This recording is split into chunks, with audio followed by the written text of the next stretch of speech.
So படத்துல வந்து ஹைலைட்டான விஷயமா வந்து ஆக்ஷன் சீக்வன்ஸ் வந்து சொல்லலாம். மொத்தம் ஒரு 3 ஆக்ஷன் சீக்வன்ஸ் வந்து இந்த இடத்துல ஹைலைட் பண்ணி காட்டணும். சோ ஃபர்ஸ்ட் வந்து புஷ்பா ராஜுக்கான அந்த இன்ட்ரோ சீன் வந்து ஜப்பான்ல நடக்கிற மாதிரி வந்து காட்டியிருப்பாங்க. சோ அங்க ஒரு ஃபைட் சீக்வன்ஸ் வந்து வரும். ரெண்டாவதா வந்து படத்துடைய மிட்ல வர ஜாத்தாரா ஆக்ஷன் சீக்வன்ஸ்.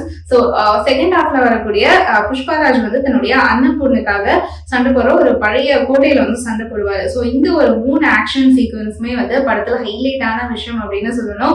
சோ ஒரு பக்காவான எக்ஸிகியூஷனா இருக்கு. ஆக்ஷன் கொரியோகிராஃபி சூப்பர் அப்படின்னு சொல்லணும். So action choreography, artist, VFX, music அப்படின்னு சொல்லிட்டு இதெல்லாம் சேர்த்து ஒரு டீம் ஒர்க் எப்படி இருக்கணும் அப்படிங்கிறதுக்கான ஒரு கரெக்டான எக்ஸாம்பிள் வந்து இந்த ஆக்ஷன் சீக்வன்ஸ் வந்து செட் பண்ணிருக்குன்னு சொல்லலாம். சோ தியேட்டரிக்கலா பார்க்கும்போது கண்டிப்பா ஃபேன்ஸ் எல்லாமே என்ஜாய் பண்ணக்கூடிய விஷயமா இது அமைஞ்சிருக்கு. சோ ஒரு பக்கம் வந்து அல்லு அர்ஜுன் ஆக்ஷன் எமோஷன் அப்படின்னு சொல்லி நடிப்புல மிரட்டிட்டு இருக்காரு அப்படின்னா, இன்னொரு பக்கம் வந்து ஃபகத் ஃபாசிலும் அவருக்கு ஈக்குவலான ஒரு பெர்ஃபார்மன்ஸ் வந்து கொடுத்திருக்காரு.